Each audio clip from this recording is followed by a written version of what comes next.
Boa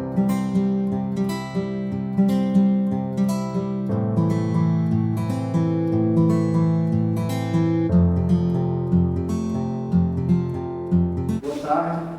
Então, vamos dar início a mais um encontro da disciplina de Economia e Planejamento de Recursos Hídricos, aqui no Departamento de Ambiental e Ambiental. Nosso tema hoje de nossa discussão é sobre a questão da alocação de água, né? Da alocação de água, experiência no Ceará.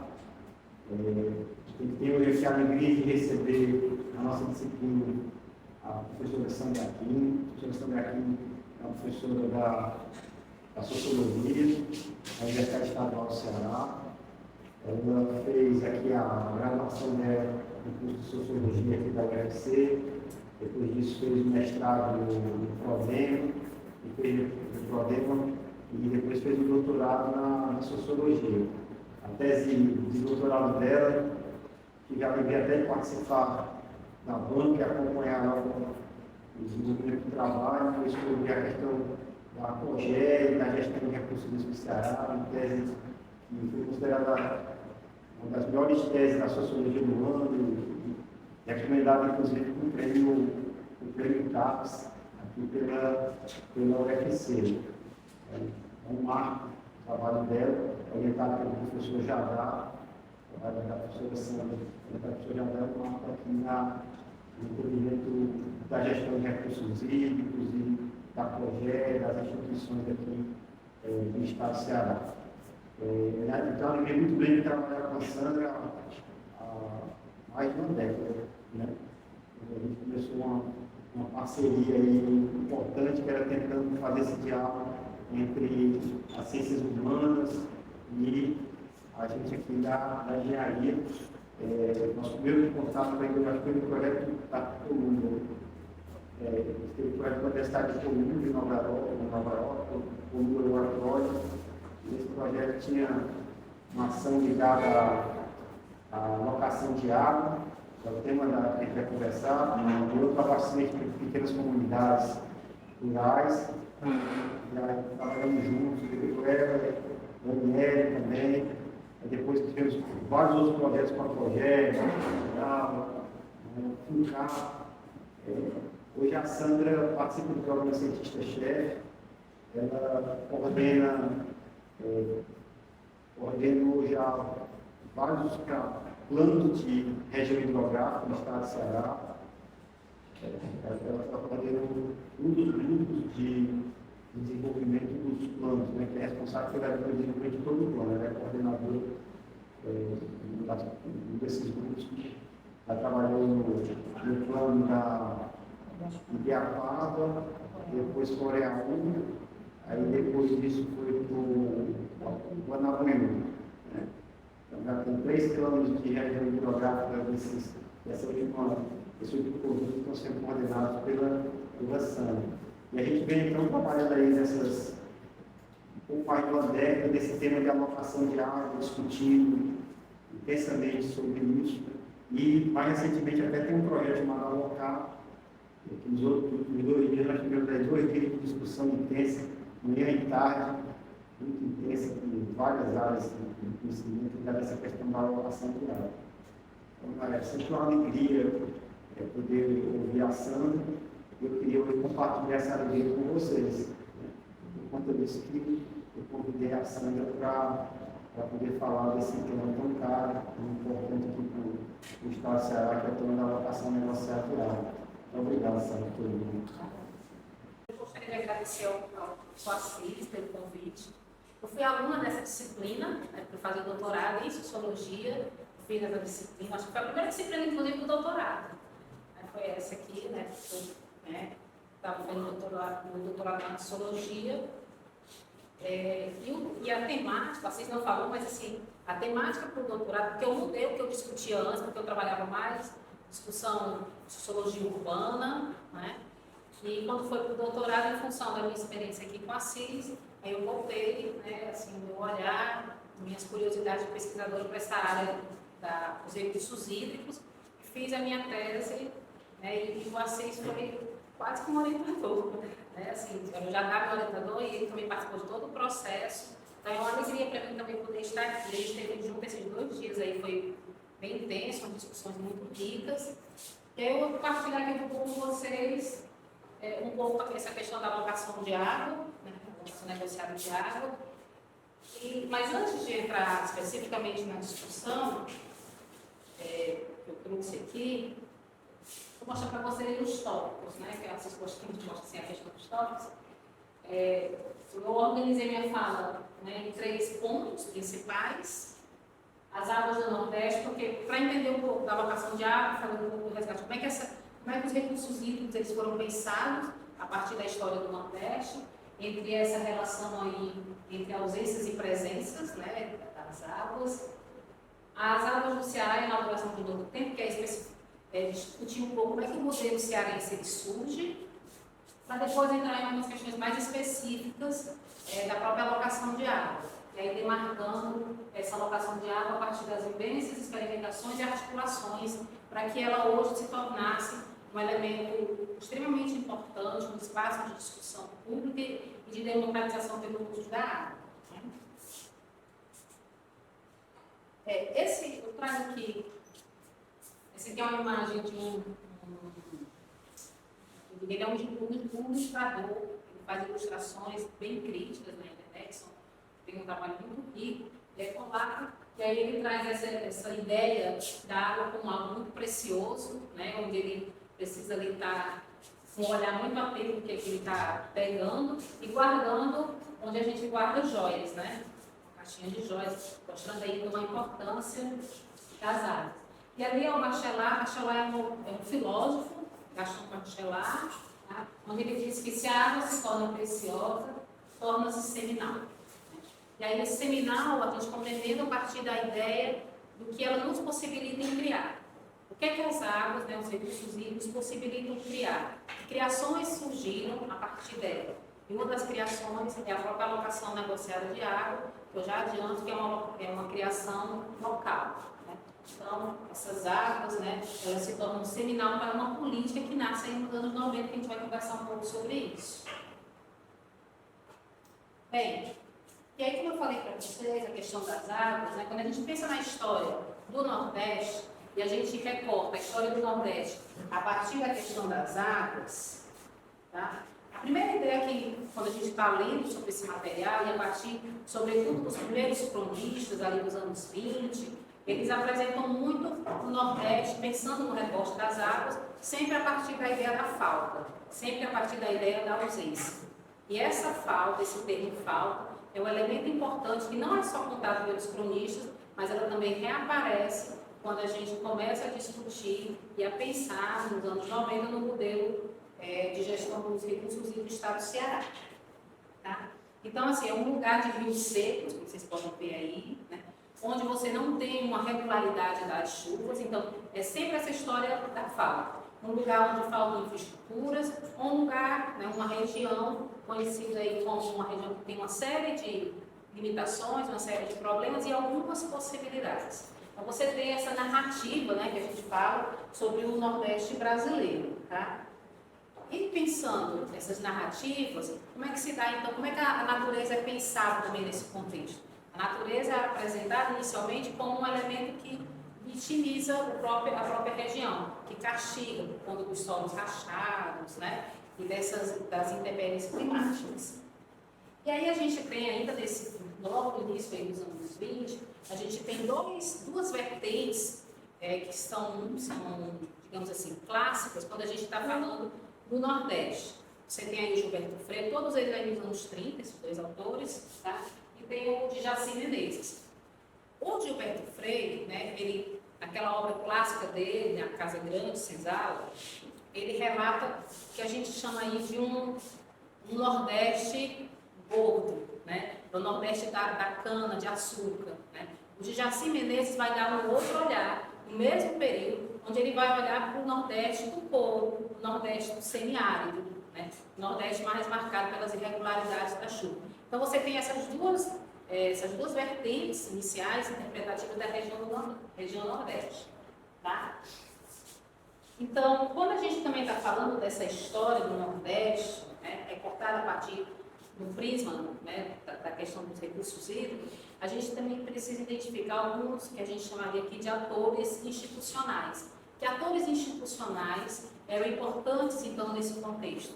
A gente tem o próprio DENOPS, que vocês já devem saber o que é, o Documento Nacional de Obras contra a Seca, né, que ele ainda é do início do século XX, mas depois ele passa por algumas mudanças até se tornar DENOPS, aí nos anos 50.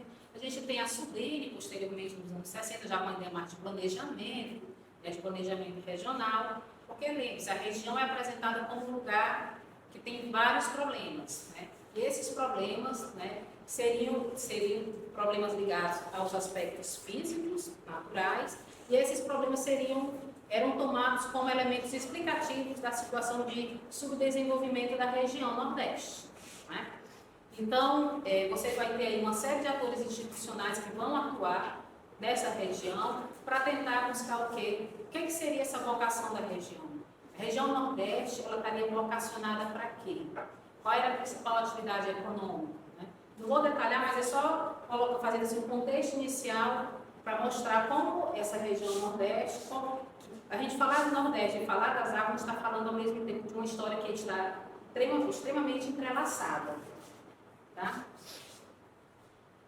E aí, essas discussões sobre a vocação do Nordeste, alguns autores clássicos, como Celso Furtado, né, que eu cito aqui, e tem um Lindemann, né? Por que eu estou citando esse autor? Que não é um autor que fala sobre o Nordeste, mas é um autor da teoria da ciência política, onde ele lida com uma teoria chamada a teoria incremental, o incrementalismo. O que é isso? Né? Parte-se do princípio que uma política pública, ela nunca começa do zero. Ela sempre aproveita algo que já ocorreu anteriormente. Então, todas as mudanças que vão ser feitas pelos governos posteriores, independente da sua filiação partidária, né, eles vão sempre estabelecer ações incrementais. Né? Ele não é uma ruptura total com o que havia antes. E isso é muito evidente quando a gente pensa nas políticas de recursos hídricos. Quando a gente tem essa ideia do incremental, assim, você pensa, você faz uma arroz na sua casa, arroz branco, normalmente com os temperos básicos. Quando você acrescenta uma cenoura, uma ervilha, ele não deixa de ser arroz, mas houve um incremento ali. Então, é essa lógica do incrementalismo. Você incrementa alguma coisa a mais dentro de uma política pública, tá? E ela persiste. Ela persiste, ela não é uma ruptura. Um exemplo, para ficar mais claro, por exemplo, a questão dos açudes. Os açudes públicos, eles aparecem como uma solução para esses problemas da região do Nordeste, mas eles não perdem essa centralidade mesmo na política atual, apesar de terem outros elementos aí. Então, essa lógica de uma política incremental, ela é bastante forte, não é? Então, nos ajuda um pouco a entender como é que se dão as políticas públicas, né? Sempre por essa ideia de possibilidade de haver algumas rupturas, mas sempre tendo continuidades. Então, a gente vai indo muito rápido, as perguntas vai ficar só no final, né? Então, se vocês quiserem. À vontade. Você que diz. Tá?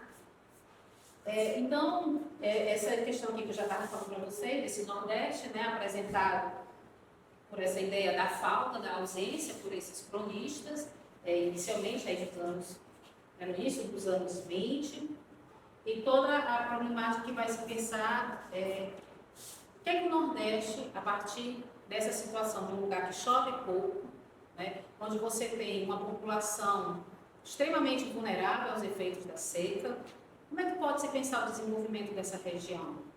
E nesse contexto, então, as águas, os recursos hídricos, eles se tornam um elemento fundamental. Inicialmente, como um elemento que limita o desenvolvimento pela questão da irregularidade das chuvas, pela escassez, né, que a gente tem, mas ele se torna um elemento fundante, elemento principal para desenvolver o Estado. Né? Então, a água, as águas, os recursos hídricos, eles entram na agenda pública dos governos e ela se torna alvo de políticas públicas. Não é? E essas políticas nem sempre foram pensadas da mesma forma. Aqui a gente vai focar mais nessa política mais atual, que tem relação direta com a questão da alocação da negociada de água.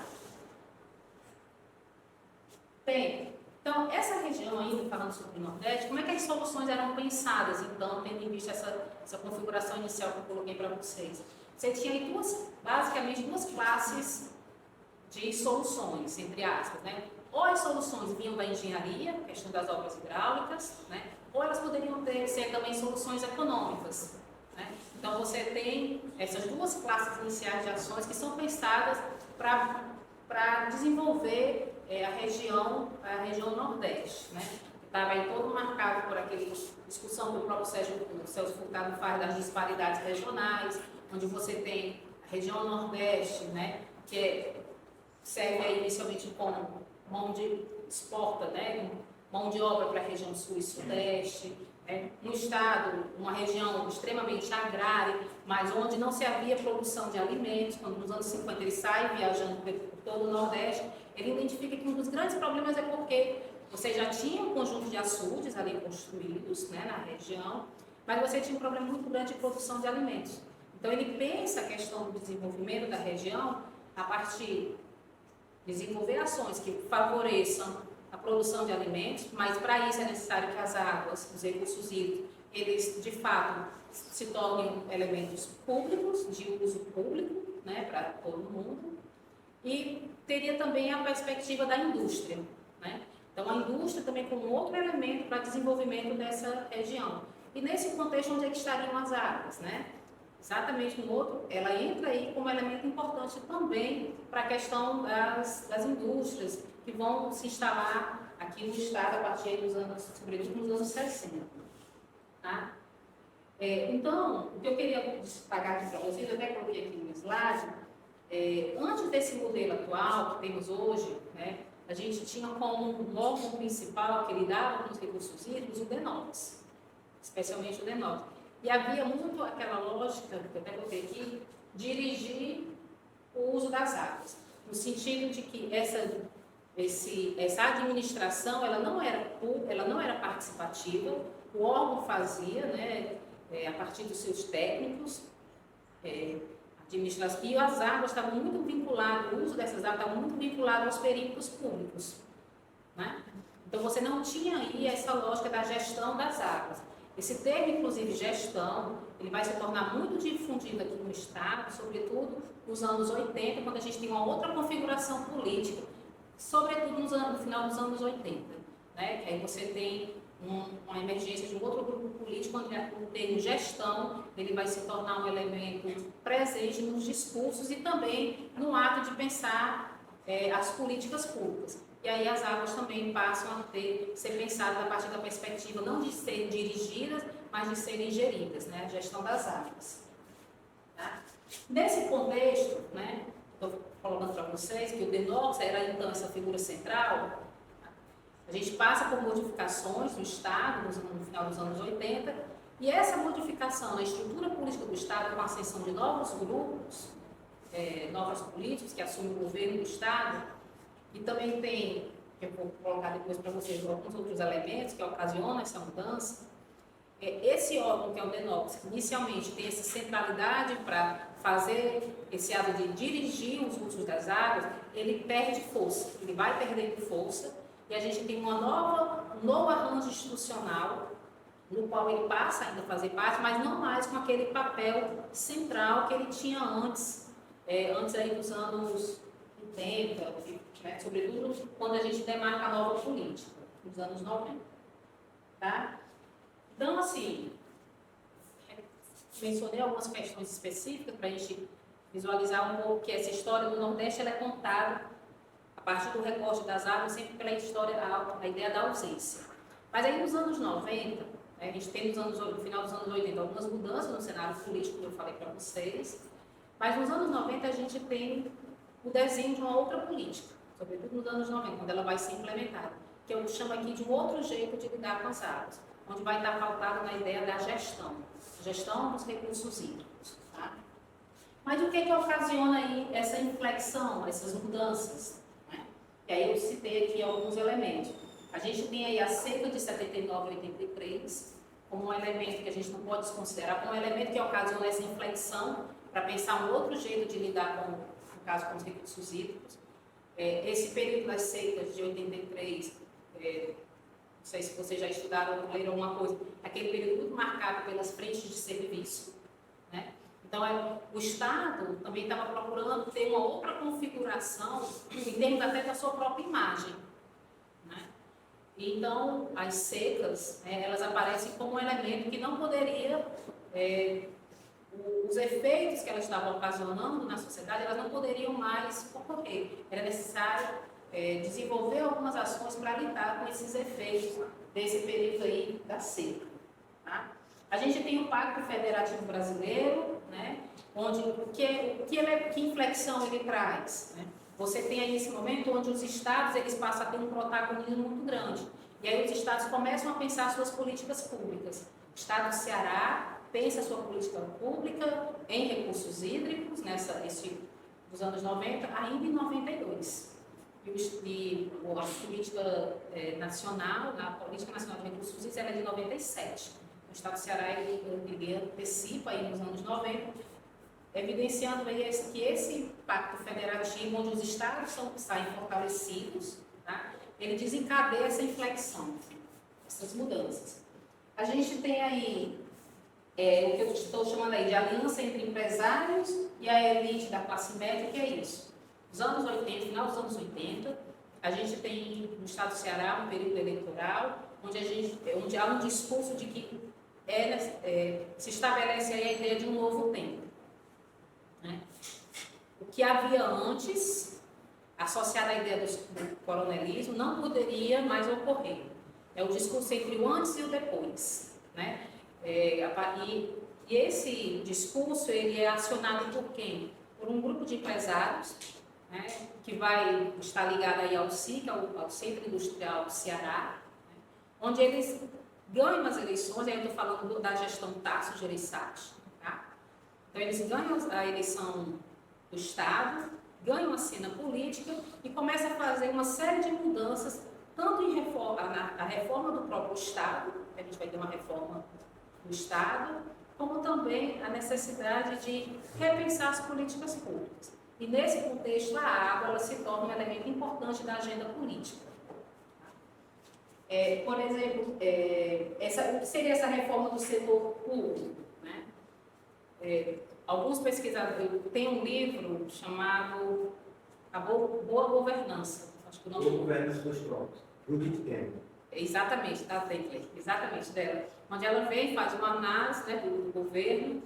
Porque o que se tinha ali naquele contexto? Você tinha duas vitrines muito importantes. Era a redução da mortalidade que havia sido feita naquele período e o ajuste fiscal, né? O Estado tinha implantado através da reforma do Estado, né? Então, essas duas vitrines possibilitaram criar um novo cenário para o Estado do Ceará, mas também possibilitaram acessar recursos de empréstimo via Banco Mundial. Essas duas vitrines, elas são acionadas pelo Estado e favorecem, digamos assim, que o Estado comece também a ter acesso a recursos, por exemplo, do Banco Mundial. E vai ser um elemento importante para a implantação da política pública de recursos hídricos. A gente tem era do MIT. Do MIT, Era a Boa Governança dos Trópicos. Eu acho que o nome era esse aí. Ele está por frente. Hã? Ele está por frente. Lembra até a polícia, é o de capacete. É isso mesmo, tá? Então, a gente tem a configuração desse novo tempo que eu estou colocando. Esse novo tempo é desenhado dentro de um discurso político, onde, como eu falei, aqueles efeitos da seca, a ideia de um Estado atrasado, ligado às relações coronelísticas, né, seria dar uma virada de página. Você teria um Estado aí mais moderno, o discurso da modernização do Estado, e a implantação de políticas públicas. E o Estado passa a fazer várias reformulações na sua estrutura, inclusive do ponto de vista das suas instituições. Você tem a própria FUNSEMI, que passa aí, já nessa nova gestão, por uma reestruturação. Ela é dos anos 70, mas ela é reestruturada nesse período, tá? Porque o Estado entende como política, mais uma vez, a centralidade das águas, né, os recursos hídricos. Então, precisa pensar uma política. E como essa política vai ser pensada e desenhada, existem alguns elementos que nos ajudam a entender um pouco. A gente não imaginar que foi simplesmente uma obra do governo, do Estado, né, uma atividade do Estado. E aí, mais uma vez, como eu falei para vocês lá no início, que quando a gente fala da ideia No Nordeste, pensado pelo recorte das águas, tem a ideia da ausência, da falta, né? Quando a política de recursos ela também começa a ser pensada, esse mesmo termo da ausência, da falta, ela se torna presente. Porque aí a gente tem a ideia dos vazios hídricos. Os vazios hídricos do Estado, né, os lugares onde não tinham, por exemplo, os açudes, né, que poderiam acumular essas águas aí para diversas atividades, né, desde abastecimento também para as atividades produtivas. Você começa a pensar uma política a partir também da ideia da falta, da ausência, né? São a ideia dos vazios. Então, esses vazios precisam ser ocupados. Né? Mas eles não vão ser ocupados de qualquer forma. Há um outro jeito de pensar os recursos hídricos. E aí, esse outro jeito, ele nasce a partir do que eu estou colocando aqui para vocês, tá? Tem aí o ProUni, né? Como um elemento que entra, né? Que é o programa que ele entra com financiamento, né, de parte para a construção de uma infraestrutura, inicialmente pensada para as cidades, mas depois os recursos hídricos, vocês me corrigem se eu estiver errada, divide aí ao meio, né, o recurso e os recursos hídricos passam a ser financiados, porque você tinha a ideia de desenvolver as cidades do interior do estado, né, a ideia de desenvolvimento das cidades do interior, mas a água era um elemento ainda limitante, existiam esses vazios, né, então foi necessário, então, drenar parte desse recurso para o setor de recursos hídricos para investir em infraestruturas, em adutoras, mas também, sobretudo, alguns açudes, como, por exemplo, o sítio Novos, né, que é desse período aí. Jerimum, Abibu, Cacho, Jerimum, Cacho, primeiro. Então, essa ideia do vazio hídrico, né, ele aparece no início dessa política, novamente. E como é que se constitui, então? Como é que nasce essa política? Tá? E aí, né, que eu estou chamando aqui de modelo cearense da gestão das águas. Um modelo, né, que quando a gente lê sobre ele, né, muita coisa, se diz que é um modelo de inspiração francesa. Assim, o que a gente hoje, assim, que eu discuto é que, né, e eu assisto também, é que esse modelo, na verdade, ele é algo que foi criado localmente. Por isso que eu estou chamando aí, depois eu vou colocar a história das vivências e experiências, né, para pensar a questão da alocação de água. Então, é um modelo que ele nasce, na verdade, a partir da vivência e da experiência dos atores que vão constituir esse modelo. Quando a COGE é criada nos anos 90, à medida que ela é criada, vai se pensando ao mesmo tempo como é que ela vai operar, como é que ela vai fazer, então, a gestão desses recursos hídricos. E aí a gente tem alguns personagens importantes, tá? Que estão agregados aí no setor estrangeiro. A gente tem a participação do Banco Mundial, tá? Em termos da questão do financiamento. Isso não quer dizer que ele determinou como seria a política, né? Você tem o setor público, como um elemento que também, pessoas que foram pensar essa política também saíram do setor público, de outros órgãos do Estado, o próprio DENOX, da antiga CEPLA, tá? Aqui do Departamento da Engenharia, né? Quando a gente pensa na universidade. A universidade também foi um campo que forneceu, né, pessoas intelectuais, próprios pesquisadores, para pensar nesse novo modelo. Mas a gente também teve o setor privado. A gente não pode esquecer que o Estado do Ceará tinha consultorias no setor de recursos hídricos bastante importantes, né, de expressão inclusive nacional, né, assim, elas se destacavam, e aí eu destaquei essas três, CIRAC, Aguassolos e BBA, né. Mas a gente também teve, para pensar esse modelo, pessoas que vieram do chamado setor dos movimentos sociais, tá? Então é esse público aí que vem desses lugares, tá? Seja da universidade, do setor público, DENOX, CEPLA, ou que veio, por exemplo, das consultorias, que vão constituir esse primeiro corpo aí de profissionais que vão constituir a própria COGE, que é essa instituição que vai ser o centro de articulação do modelo cearense de recursos hídricos, das águas, tá? E aí eu tenho uma pergunta que eu coloco no final, assim, mas até que ponto esse tipo de gestão, no atual formato da política das águas, não guarda elementos do modelo burocrático? O modelo burocrático é esse, aquele modelo que o DENOX era aquele elemento central, né, o personagem ali central, sobre o qual o texto pontuou como reação e negação. Porque esse modelo, esse outro jeito de lidar com as águas, ele nasce contrapondo ao que existia antes. E aí eu pergunto, o que é que ele traz do modelo anterior ainda? Porque lembre-se que no início eu falei da história, da ideia do livro, quando ele fala da questão do incrementalismo, né? Então, assim, o que é que ele traz? A gente tem de novo o quê? Tem a participação pública, que a gente não tinha antes. Mas os açudes, ele, por exemplo, eles continuam sendo um elemento importante para a implementação dessa política. Evidentemente que não nos moldes que haviam antes, dentro desse chamado modelo burocrático, mas eles não perdem a sua importância.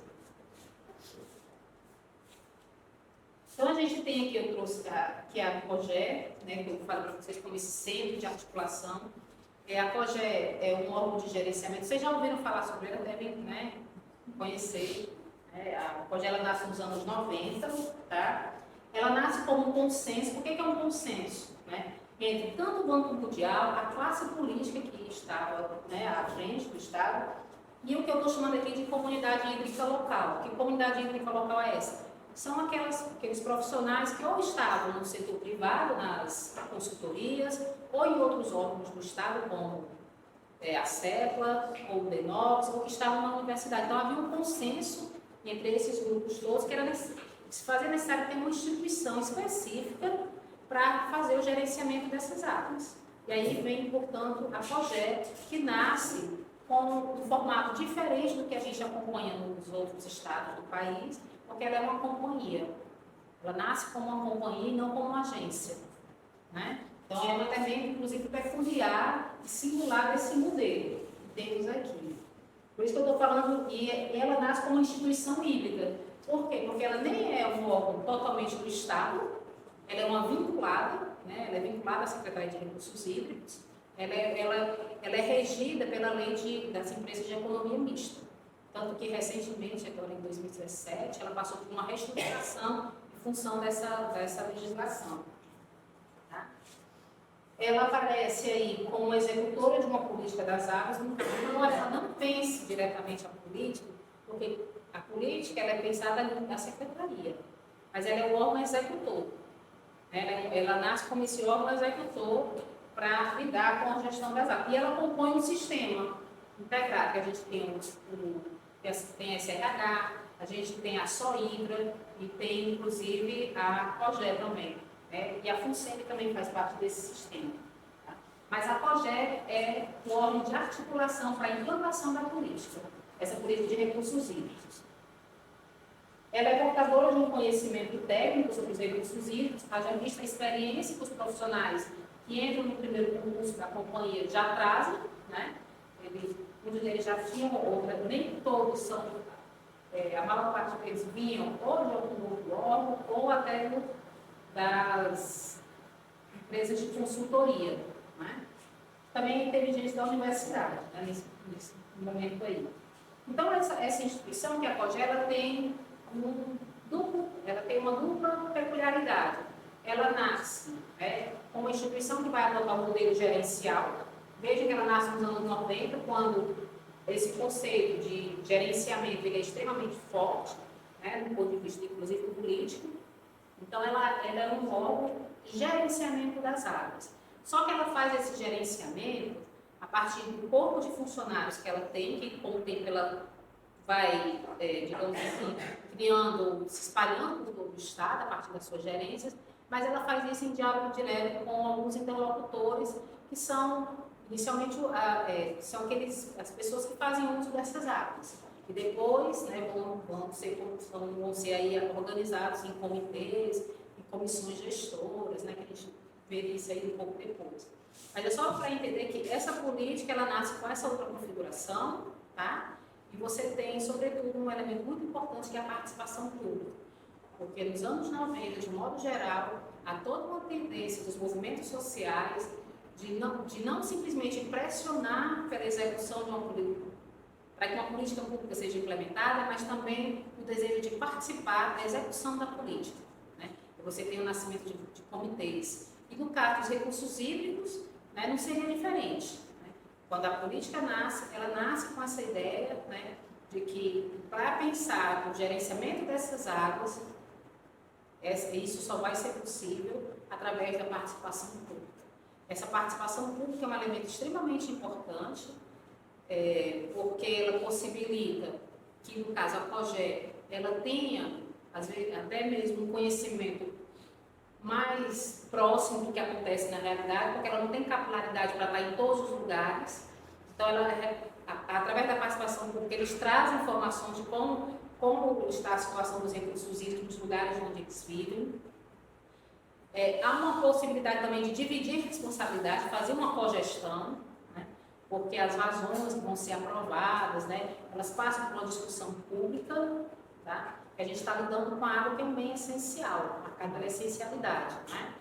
Então, a participação é um elemento, mas ele também é um elemento gerencial, né? A participação ela também é um elemento gerencial. Eu trouxe aqui, isso aqui é uma citação de uma entrevista, e depois da fala de ontem lá de uma das pessoas lá no seminário. Isso aqui é uma fala de uma entrevista que eu fiz lá em 2017.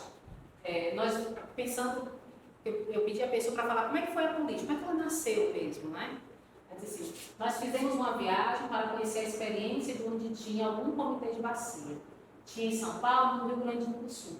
Poucos ainda. Nenhum problema na época de escassez lhes tocava, essas regiões onde eles foram visitar. Quando nós voltamos, foi muito sintomático. Nós demoramos 15 dias para ter reunião com os usuários de água. Isso aqui é no início dos anos 90, tá? 95, 96. 95, 96. Nós vimos tudo direitinho, como funcionava. Quando nós fomos para a reunião aqui, que já falando do estado do Ceará, né? Nós chegamos à conclusão de que nada do que nós vimos ia servir para a nossa realidade. Nós já chegamos entendendo que não seria aquilo que eles viram lá, né? Mas o que seria? Nós não sabíamos. Né? Então, esse depoimento ele é muito sintomático para mostrar assim, que a ideia de como seria esse processo de alocação de água, ele é um processo de construção local, não se sabia. Mas, na medida em que as ações começaram a ser implementadas, o modelo foi sendo gestado e foi pensado. Por isso que eu digo que a COGE é contemporânea da própria alocação de água. Vou falar assim. Isso aqui é uma linha do tempo, cortou ali um pouco, para a gente, eu fiz algumas demarcações de alguns eventos ou acontecimentos importantes quando a gente pensa na política. Porque para pensar essa política, que nasce nos anos 90, desse outro jeito, existem alguns antecedentes anteriores que favoreceram que essa política fosse constituída aí. Aqui, né, nessa parte mais verde, aqui central da linha, né, 93, a gente tem a criação da COGE, a construção do Canal do Trabalhador, aquele período de escassez muito forte que atingiu aqui o Estado. Então, a COGE ela já nasce, quando ela já nasce tendo que atuar aí com o problema da escassez de água. No momento que ela precisa lidar com essa escassez, que é transferir água da região do Oroz, na época do Oroz, que ele tinha Castanhão, para Fortaleza, via Canal do Trabalhador, o modus operandi de como fazer essa negociação, de como fazer esse debate público, foi nascendo naquele momento. Né? Mas a gente tem alguns elementos anteriores a essa política aqui, tá? Tem aqui a questão do nascimento do CONE ali, né, nos anos de 79 e 83, o plano zero, chamado de recursos hídricos, de 83. Então, você tem uma série de elementos que antecedem essa política, que são importantes para você tentar entender, porque nenhuma política nasce no vácuo, e ela também não nasce desconsiderando tudo que tinha antes. E aqui, né, tem só alguns outros marcos que eu fui colocando. Queria destacar aqui, nesse período aqui, final, de 2010 para 2015, quando já tínhamos aí alguns processos de alocação de água, e foi um dos momentos mais críticos por qual esse processo de participação pública passou, porque na história dessa trajetória dessa política que começa nos anos 90 e todo ano nós sempre tivemos alocação de água, no ano de 2016 a gente foi necessário ter 2 encontros para fazer a definição da tomada de decisão, por conta da escassez muito severa e dos conflitos para transferir água para Fortaleza. E depois teve a atuação do CONE, enfim. Eu não vou detalhar a linha toda, mas é só para que você tenha uma ideia que é um conjunto de antecedentes, de elementos que marcam o nascimento e a trajetória dessa política. Tá? Como eu falei para vocês, essa política ela nasce com um elemento básico que é a questão da participação pública. Né? Essa participação pública ela não foi pensada do ponto de vista de ser uma invenção, mas de pensar qual era a dinâmica que tinham os territórios do estado do Ceará, nas regiões, quais as instituições que já atuavam, mobilizar essas instituições para fazer um debate público sobre o uso das águas. Né? E aí tem o nascimento das primeiras comissões, tá? Mas e a COGEI começa a organizar essas primeiras comissões, né? Desses usuários de água, para debater publicamente como seria o uso daquele recurso hídrico, né? daquela região.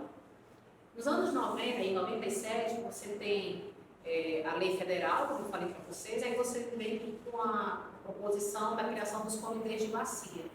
Mas o Estado do Ceará já fazia esse diálogo e essa interlocução com a sociedade. E aí o que o Estado faz? Ele precisa se adequar a essa legislação que era nacional, né? E passa também a criar os seus comitês. O primeiro comitê é lá do Comitê do Puru. Hoje a gente tem comitê em todas as regiões hidrográficas do Estado do Ceará. Tá?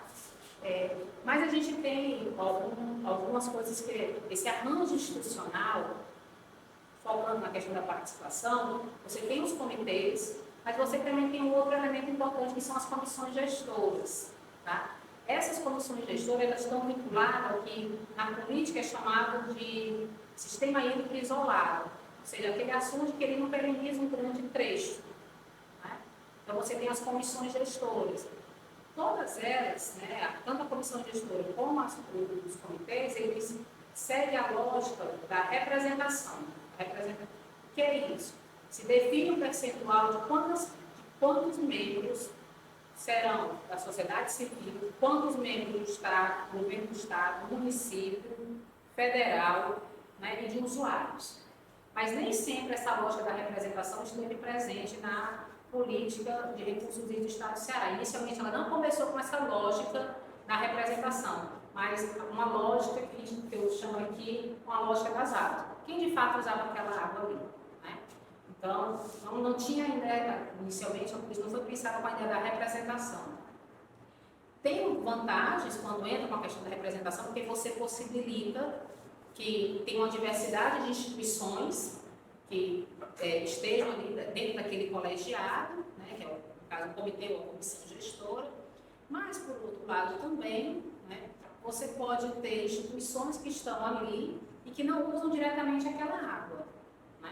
Então, a representação, ela não é, digamos, um modelo também ideal, mas o que a gente tem hoje é a representação desses colegiados via setores. Tá? Então, essa participação ela possibilita democratizar as decisões, porque você não tem mais uma decisão puramente técnica de decisão. Essa decisão ela vai para uma arena pública de debate, onde ela pode ser contestada, pode ser aprovada ou não, ela sofre ajustes também. Tá? A participação ela possibilita, como eu falei para vocês, o acesso à informação, atenuar conflitos. Né? Não sei se vocês já participaram de alguma reunião de alocação de água. Né? Mas muitos momentos também desses encontros, onde são verbalizados, né, os conflitos, às vezes não são conflitos, são disputas, alguns problemas relativos à questão dos recursos hídricos. Essa arena também possibilita isso. Tá? Por que eu coloquei aqui a questão do escudo para a equipe técnica? Até entre aspas, porque foi dito por eles mesmos, tá? Quando eu fiz a pesquisa. Existe muita pressão política, né? E os técnicos, né, dizem que só ao sofrer essa pressão política, a participação desfavorece em que aspecto? Quando vem essa pressão política, assim, olha, isso aqui a gente não decide aqui. A decisão ela tem uma arena própria, a arena é o comitê, é a decisão lá. Então, por isso que essa ideia da participação como elemento de escudo para a equipe técnica. Tá? Essa disputa institucional, não vou detalhar, mas na época da SRH ela também constituiu as ASUSAs, né, que visavam também essa questão da participação pública, ao mesmo tempo que a COGEI estava formando aí os seus grupos de comissões. Tá? Vamos aqui. Pronto. Então, essa aqui é uma reunião que eu falei, essa foto aqui, ó, é da reunião de 2016, a imagem não está muito boa, né? Mas é de 2016. Dessa reunião tinham mais de 300 pessoas, aqui já foi a segunda em Limoeiro, porque a primeira foi em Xadá. Tá? E é uma reunião de alocação. Essa alocação ela ocorre todos os anos, a alocação negociada de água no estado do Ceará, após o período da quadra chuvosa, que é quando se sabe qual é a oferta que se tem, para depois ir para um debate público, para saber como se darão os usos dessas águas, como é que elas vão ser distribuídas. Tá? Os comitês, eles fazem essa discussão pública para as regiões do Vale, por exemplo, o Vale do Jaguaribe. Tá? Enquanto é um açude isolado, são as comissões gestoras que atuam ali. Mas elas não atuam sem ter nenhuma referência. Os comitês definem o que a gente chama aí de parâmetro, que eles chamam na política de parâmetro, que são as vazões, o mínimo e o máximo. E as comissões gestoras desses açudes isolados vão decidir dentro desses parâmetros. Esse foi o arranjo que foi sendo pensado dessa alocação de água. Então, a alocação de água, né, que é esse modelo que eu já falei para vocês, é um processo político participativo, ele nasce aqui no estado do Ceará, a partir da interação daqueles grupos, e ele está pautado por quê? Uma racionalidade científica da ciência hidrológica. Né? Ela é um elemento central, né, para a execução dessa política. Mas ela lida com a questão da operação técnica, com a operação dos canais, dos reservatórios e da participação social. E você tem uma teia de encontros muito grandes. Você tem a reunião de alocação, você tem reunião de avaliação, tem reunião de critérios, né? Reuniões dos assuntos isolados. Então, você tem uma teia muito grande que favorece essa participação pública em escalas diferentes. Aqui, eu já falei, né, a alocação negociada de água, a questão dos sistemas isolados, das comissões gestoras. Nos vários perenizados, você tem como elemento principal, o personagem, os comitês. E quais são existem, o que a gente chamaria, algumas regras de alocação. Né? O que seriam essas regras? Né? Tem a ver com os critérios, porque a alocação é pensada a partir de critérios. Né? Critérios técnicos, de estudos que são feitos a partir da carne, definição de reservatório estratégico, o nível de criticidade dos açudes, para poder ver se não vai ter algum problema de desabastecimento das cidades. Isso foi muito forte durante esse período agora, esse último período agora de escassez. Você tem os parâmetros, que é isso que eu já falei, né, que é essa faixa, né, que o comitê define para os açudes isolados, onde as comissões gestoras vão definir uma vazão dentro do parâmetro. Tá? E você tem as premissas. As premissas é um elemento, uma regra que foi constituída agora por conta do período da escassez, começou lá na região do Jaguaribe, depois foi passando para outras regiões hidrográficas. As premissas são acordos que são feitos, se define a alocação de água, se define a vazão, né? Mas você precisa atender alguns usos. Por exemplo, a água precisa chegar até um determinado trecho, então você define ali como uma premissa. Ou então, para a perfuração de poços, é necessário ter uma distância, tantos metros do rio, é uma outra premissa. Então, algumas premissas foram sendo pensadas para quê? Para fazer ajustes, porque a incerteza climática era muito forte nesse período e você tinha que evitar o desabastecimento, né, sobretudo das populações. E, por outro lado, por exemplo, uma outra premissa, não fazer irrigação por alagamento, né, encharcar o solo. Né? Ou então, priorizar as culturas de ciclo, né, mais longo, enfim, curto. Né? E tudo isso entrou como premissa. Então, são regras da alocação. Essas premissas, elas também geraram conflitos, porque a gente imagina que elas foram pensadas durante a crise, no período da escassez, tá?